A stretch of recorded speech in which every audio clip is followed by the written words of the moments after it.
بسم الله الرحمن الرحيم الحمد لله نحمده ونستعينه ونستغفره ونعوذ بالله من شرور أنفسنا ومن سيئات أعمالنا من يهديه الله فهو المهتد ومن يضلل فلن تجد له وليا مرشدا رب اشرح لي صدري ويسر لي أمري واحلل عقدة من لساني يفقهوا قولي وبعد السلام عليكم ورحمة الله وبركاته. Allah Teala'ga şeksiz şükür және мақтаулар болсын. Пайғамбар Мұхаммад саллаллаху алейхи вассаламға Аллах Teala'ның салам салаваттар болсын. Аллахқа шүкірлерімізді, рахматтарымызды айтамыз. Аллахым бізді тура жолға баштады. Аллахтан дуалап сұраймыз. Аллахым тура жолға бізді баштағаннан кейін адаштырбасын. Қадамдарымызды шул тура жолда бекем қылсын. Өміріміздің аяғына шейін татнақай жақсы ибадаттармен жашап өтіргенге, жақсы өз өтіргенге Аллахым өзі жардам берсін. Аллах'ладан кечирим сұрайбыз. Аллахым бізді және ата-енебізді және жалпы барлық мұсылмандарды кечирсин. Ömürlerimizge berekesini bersin, eli jerimizge amançılık, tınçlık bersin. Her türlü kırsık bali, jaman uğurlardan Allah'ım özü saktasın. Peygamber sallallahu aleyhi ve sellem'den bir günü bir sahaba kelip durup surayt, Usama ibn Zayd degen, ya Resulallah, lem arake tasumu şehran mine şuhuri ma tasumu min Şa'ban dedi. Usama ibn Zayd degen sahaba kızıgıp durup, Peygamberimizden şu kılgan bir amalın işin görüp durup, taң kalıp durup, anan uşunday men dağı kılsam mı, ne niyet menen kılıp jatat Peygamberimiz dep kızıgıp surayt. Ya Resulallah, o Allah'tan elçisi, Şaban ayında hazır siz ушунчалык көп орозо кармап атасыз, башка айларда анчалык көп кармабайсыз. Эмне себептен деп сурайт. Пайгамбар саллаллаху алейхи ва саллям айтат: "Залика шахру яғфалу ан-насу анху байна Раджаб ва Рамадан, ва хуа шахрун турфау фихи ал-аъмалу иля Раббил аламин, фа ухиббу ан юрфа амали ва ана саим" дейт. Бул ай дейт, адамдар көңүл бурбай калган ай дейт. Орозо менен Ражаб деген улуу айлардын ортосунда бул ай калып кетет дейт. Адамдардын көбү буга көңүл бурбай калышат дейт. Бул айда болсо Аллах Таалага биздин бир жылдык же болсо бул алымдар айтат бир жылдык деп, бул айда биздин амалдарыбыз Аллах Таалага көрсөтүлөт дейт. Жана мен ушул амалдарым көрсөтүлүп жаткан кезде орозо кармаган абалда болуумду каалайм дейт да, же болсо жакшы көрөм дейт. Азыркы биз ушул жашап аткан ай бул Шабан айы.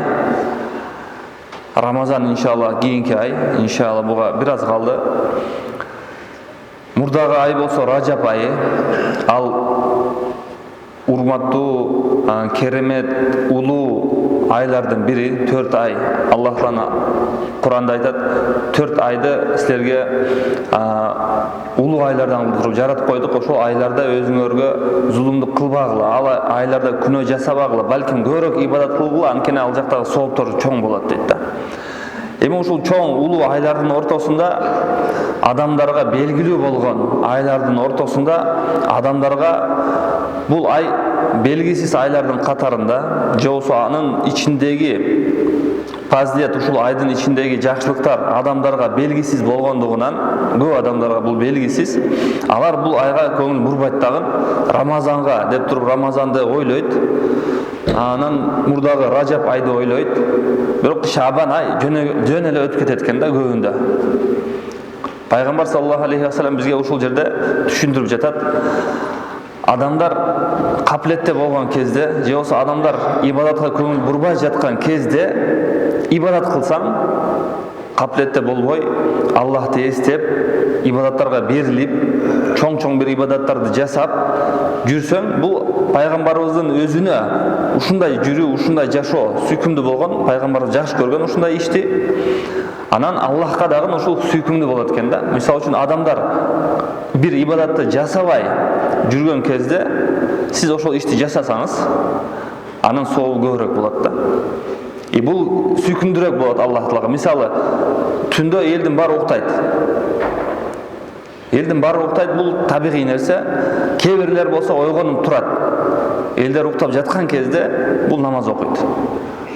Анан ушул намаз, Пайгамбар саллаллаху алейхи ва саллям айтат, парз намаздардан кийин эң улуу намаз бул тахажжуд намаз, түндөгү намаз дейт да. Эмнеге? Анткени элдер ал кезде намаз окубайт, сиз болсо туруп намаз окудуңуз. Элдер мисалы үчүн Шабан айында Рамазанга көңүл буруп туруп, Рамазандагы орозону кармайм деп туруп, даярданып туруп, Шабанда орозо кармабайт. А сиз кармасаңыз, анын сообу көп болот экен да. Анан бул ишти Аллах да жакшы көрөт экен. Ушундай ишти Аллах да жакшы көрөт экен да. Пайгамбар саллаллаху алейхи ва салламдын сүннөтү Шабан айында орозо кармоо. Азыр биз жашап аткан ай, бул Шабан айы, Рамазанга чейин 25-24 күндөй калды, иншалла, Алла буйрса. Ошол Рамазанга чейин орозо кармоо сүннөт. Айша энебизден дагы риваят кылынган хадисте ал айтат, ушул Шабан айында пайгамбар саллаллаху алейхи ва саллям өтө көп орозо кармаган дейт да, өтө көп орозо кармаган. Рамазанга даярдык катары дагы түшүнсөк туура. Рамазанга мисалы үчүн биз даярданып кирсек, ал жактагы биздин иш аракеттерибиз жакшыраак болот. Ал Рамазанга биз кызып алып туруп кирсек, ибадаттар жакшыраак болот. Эгер кызыбай Рамазанга кирип алсак, анда Рамазанда кызыгыча жарым өтүп кетет. Анан кызып алгандан кийин кечигип калат экенбиз да. Ошо Рамазанга чейин биз кызып алып туруп кирип алышыбыз керек. Ал Рамазанга чейин ошол өзүбүздү кызытуу, бул Рамазандагы ибадат катары сыяктуу орозо кармоо. Пайгамбар саллаллаху алейхи ва салламдан бир сахаба сурайт: "Я Расулаллах, мага бир ибадатты айтыңыз. Ушул ибадат мага пайдасын берсин. Кайсыл ибадатты көбүрөөк жасайын? Кайсыл ибадатка көбүрөөк көңүл бурайын? Кайсыл ишти жасасам мага пайдасы тиет? Жашоома жана акыретиме?" деп сурайт. Бул жактагы бир маселе бар. Сахабалар, алар ушул жакшылыкка өтө кызыккан да. Бул дүйнөдө мисалы үчүн биз азыр көбүнчө адамдардын көбү, биздин көбүбүз биз эмнеге кызыгабыз? Кайсы нерсеге кызыгабыз? Эмнеге кызыгабыз? Эмнеге кызыгабыз? Акчага да. Акча дүйнөгө. Адамдардын көбү акчага, дүйнөгө кызыгат. Бул табигый нерсе, бул акыйкат. Эми сахабаларды караңыз. Бул сахабалар, алар пайгамбардын жанында жүргөн эң күчтүү мусулмандар, эң жакшы мусулмандар.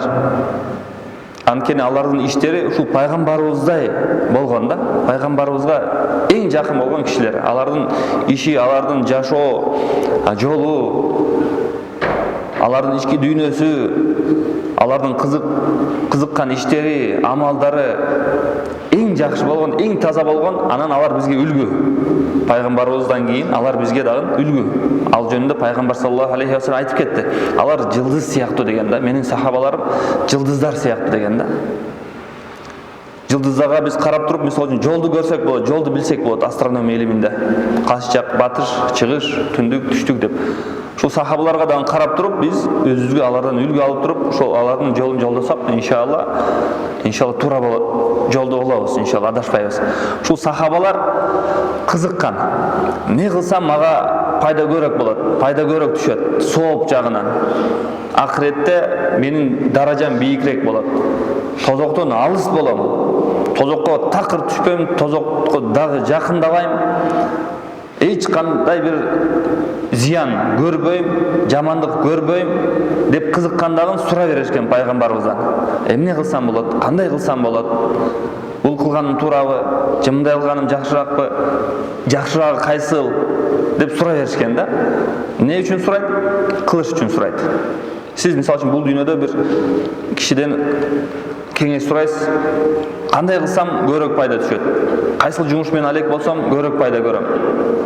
Мал багайынбы, же машина оңдоюмбу, же юрист болоюмбу деп туруп кеңеш сурайсыз. Ал сизге айтат кеңешин. Анан ошого каратып биз аракеттерди кылабыз. Сахабалар пайгамбарыбыздан сурашканда, кайсыл ишти кылсам сооп көбүрөөк болот мага, мен бактылуураак боломун, жашоом жакшыраак, тазараак болот деп сурашат. Ошол пайгамбарыбыздан бир сахаба сурайт: "Я Расулаллах, мага бир ишти айтыңызчы. ушул иш мага пайдалуу болсун. Бардык жагынан мага универсалдуу, пайдалуу болсун деп мага кеңешиңизди бериңиз, мен ошол ишти кылайын дейт. Пайгамбар саллаллаху алейхи ва саллям ага бир ибадатты айтат. Ал кайсы ибадат деп ойлосоңар? Бир ибадатты айтат. Ушул ибадатты кыл. Бул ибадатка тең ибадат жок дейт экен да. Орозону айтат да. Алейка бис-сиями дейт. Орозо карма дейт да. Орозо карма, орозого тең жок. Теңи жок, анын теңи жок дейт экен да. Орозого тең келген ибадат жок. То есть орозодон сиз ушунча көп пайда аласыз, башка ибадаттарды анчалык ала албайт экенсиз да. Орозодо эң көп пайда болот экен да. Бир гана Рамазанда эмес, балким башка айларда дагы, башка күндөрдө дагы орозо кармоону пайгамбарыбыз ушул сахабага айтат экен да.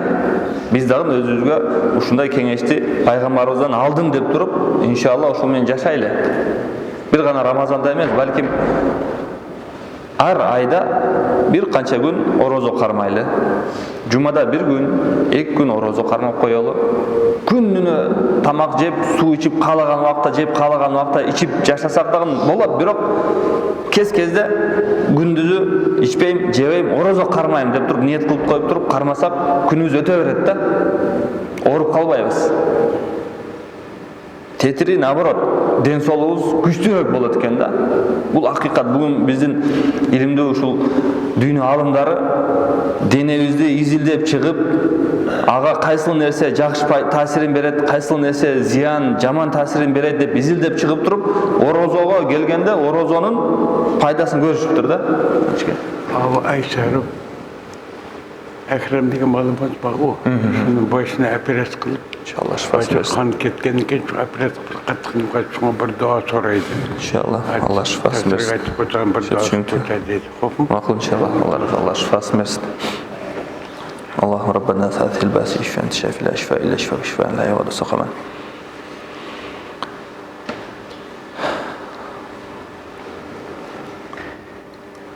Бүгүнкү күндө биздин алымдарыбыз орозонун таасирин өз көзү менен көрүп, билип, үйрөнүп түшүнүштү да. Мусулман эмес алымдар, то есть динге тиешеси жок, динден алыс жүргөн алымдар адам баласынын денеси канткенде күчтүү болот, канткенде бунун иммунитети күчтүү болот, канткенде ден соолугу чың болот деп изилдеп чыгып караса бир немеге келет. Изилдөө текшерүүлөр менен эгер адам баласы бир күндө ач жүрсө дейт, суу ичпей, тамак жебей жүрсө дейт бир канча саат, анын иммунитети күчөйөт дейт да. Анан биздин алымдарыбыз ушул нерсеге баа берип атат да. Мына биздин орозобуздун пайдасы ошол дейт да. Бүгүн илимдүүлөр, алымдар аны өз көзү менен көрүп атат, бирок алар жөн эле ач жүрүү деп атат да. Ачка жүрүүнүн пайдасы деп айтып атышат. Бизге болсо биздин жаратуучубуз ала я'ламу ман халак, жараткан зат билбейби дейт. Аллах Таала бизди жараткан. Ошол жараткан зат билбейби бизге эмне керек? Кайсы нерсе бизге пайда? Албетте билет да. Биздин ден соолугубузга орозо керек. Орозо кармоо керек. Эгер биз оорукчан болбосок, сахар, гастрит же, язва же башка бир оорулар ушул ачка жүргөнгө мүмкүнчүлүк бербей турган оорулар болбосо, орозо кармаган ден соолукту күчөйтөт, иммунитетти күчөйтөт, ашказанды күчөйтөт, жүрөктү күчөйтөт, бүт органдарды күчөйтөт экен да орозо. Пайгамбар саллаллаху алейхи ва саллям болсо 1400 жыл мурун айтып койгон да, орозого тең келе турган ибадат жок. Ушул орозо сага пайда берет деген да. Мадди акча жагынан дагы, руханий ички дүйнө, жан дүйнөңгө дагы, ден соолугуңа дагы, жана үй бүлө, турмушка дагы орозо эң пайдалуу дейт да. ушул эң жакшы, эң пайдалуу сага керектүү ибадат дейт экен да. Ошого иншалла биз пайгамбар саллаллаху алейхи ва саллям сөзүн унутпай, жөн эле угуп коюп туруп, дебей, балким амал кылып жашасак пайдасын көрөт экенбиз да. Жөн эле билип койсок андан пайда жок. Амал кылсак таасирин көрөбүз. Анан орозо кармаганда биз жөн эле суу ичпей, тамак жебей жүрбөйбүз да. Биз өзүбүздүн нафсибизди ушу адал болгон тамак аштан дагы, суудан дагы тыюу менен биргеликте күнөө иштерден тыябыз. Туура эмес сөздөрдөн тыябыз, туура эмес иштерден, амалдардан өзүбүздүн ачуубузду басып туруп, өзүбүздү кармайбыз. Анын артынан болсо дароо эле ушул биздин жашообузга иншалла береке, жашообузга тынчтык, аманчылык, көп проблемалар чечилет ушул ибадаттын артынан. Пайгамбар саллаллаху алейхи ва саллям айтты: бул Шаабан айында Аллахка биздин амалдарыбыз көтөрүлөт деди. Алымдар айтып атат, бир жылдык амалдар ушул Шаабан айында бизге көтөрүлүп, биздин амалдарыбыз Аллах Таалага көтөрүлүп көрсөтүлөт дейт да. Эми ушул абалда, ушул убакытта мен орозо кармаганды жакшы көрөм. Орозо кармаган абалда менин амалдарым көрсөтүлүшүн жакшы көрөм деген да. Бизге дагы бул сүннөт. Биз билдик, уктук. Бул айда биздин амалдарыбыз Аллахка көтөрүлөт экен. Демек татынакай жүрөлү. Бул сезон жөнөкөй сезон эмес, жөнөкөй ай эмес. Бул айда биздин амалдарыбыз көрсөтүлөт экен да. Мисалы үчүн баа берилиш үчүн сиздин мисалы үчүн иштериңиз, мисалы үчүн бир жыл иштедиңиз, анан иштериңизди карап туруп премия мисалы үчүн айдын аягында же жылдын аягында сизге бир премия бериле турган болсо, сиз күтөсүз да. Азыр менин ишимди карап атат, кошобу мага айлык же премия береби мага деп туруп күтөсүз интизар менен. Ушул бир жылдык амалдарыбыз ушул Шаабанда көтөрүлөт экен дагы. Пайгамбар саллаллаху алейхи ва саллям болсо, анын сүннөтү, анын амалы мен орозо кармайын ушул абалда, ушул убакытта деген экен да. Бизге дагы бул сүннөт болуп калат. Анан бул айда яғфалу, адамдар гафлатта болот дейт да. Адамдар бул айга кайдыгер болушат, кайдыгер мамиле жасашат, анчалык көңүл бурбай калышат. Ушундай адамдар көңүл бурбай жаткан кезде сиз бир ишке көңүл буруп туруп, сиз кылсаңыз, сооптун баарын сиз алып кетет экенсиз да. Мисалы үчүн бирөө муктаж болуп турат, ага эл көңүл бурбай жатат, билбей жатат. Сиз көңүл бурдуңуз, сиз билдиңиз, сиз кылдыңыз, сооптун баарын сиз алып кеттиңиз. Элдер мисалы үчүн сабырдуулукка көңүл бурбай жатат. Мен нервный, өзүмдү кармай албайм деп туруп сөгүнүп жүрө берет, урушуп жүрө берет. Сиз болсо өзүңүздү кармап жүрөсүз. Эл кылбаган ишти сиз кылып атасыз да, эл кылбаган ибадатты, жакшылыкты сиз кылып атасыз. Сооптун баарын иншалла сиз алып кетип атасыз да. Бул дүйнө болсо акыреттин таласы. Эккен нерсеңизди акыретте иншалла көрөсүз. Ар бир кылган иш таразаңызда. Аллах Таала айтат: "Фаман я'мал мисқала зарратин хайран яра." Ким бир чаңчалык, бир заррачалык, көзгө көрүнбөгөн чаң сыяктуу ошонун көлөмүндө же ошонун салмагындагы бир жакшылык кылып койсо, яраху, аны көрөт дейт да. Анын мөмөсүн, натыйжасын көрөт. Балким бул дүйнөдө дагы Аллах Таала көрсөтөт. Бирок негизгиси акыретте көрөбүз ошону. "Ва ман я'мал мисқала зарратин шарран яра." Жана ким бул дүйнөдө бир чаңчалык, кичинекей көзгө көрүнбөгөн нерсе сыяктуу күнөө иш жасаса, туура эмес жаман иш жасаса, яраху, анын натыйжасын, анын мөмөсүн көрөт дейт да. Орозо бул кичинекей иш эмес. Бул чоң иш, бул улуу иш. Анын натыйжасын сөзсүз иншалла Аллах Таала көрсөтөт да. Анын орозонун сообун Аллах гана билет. Ал жөнүндө да Аллах Таала айткан. Ал орозонун сообун мен өзүм берем деген да. Орозонун сообун мен өзүм берем деген. Бир гана Рамазандагы эмес орозо. Балким башка айларда, башка жума, башка күндөрдө дагы орозо кармоо бизге иншалла бул пайгамбарыбыздан калган сүннөт. Бардык тараптан ал пайдалуу. Мына бүгүн мисалы үчүн бизде дүйнөдө проблема ден соолукту чындоо, ооруп калбаш керек, адамдар өлүп калбасын деп туруп ар түрдүү нерселерди ойлоп чыгып атат, аракеттерин жасап атышат. Биздин динибизде болсо бардык нерсеге жооп даяр, бар, көрсөтүлгөн жолучу. Орозо өзүнчө эле эң күчтүү ушул ден соолукту чындай турган, иммунитетти көтөрө турган күчтүү нерсе. Анан өткөн жумада айткандай, тамак ашты туура тандап, адалын, тазасын жеп, нормасы менен жегендик, бул дагы өзүнчө бир ден соолукту күчтүү кыла турган, чындай турган нерсе да. Бизде бактылуу болгонго жол жобо даяр. Biz özümüz gafletте жүрөбүз да, пайгамбар саллаллаху алейхи ва саллям айткандай, фи гафла, адамдар уктап жүрүшөт. Көңүл бурбай жүрөт. Башка нерсе менен алек болуп жүрөт да.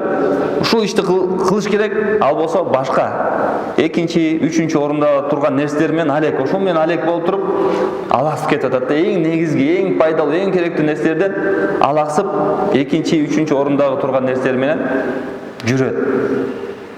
Ошол келиңиздер иншалла. Мына бүгүн Шабан айынын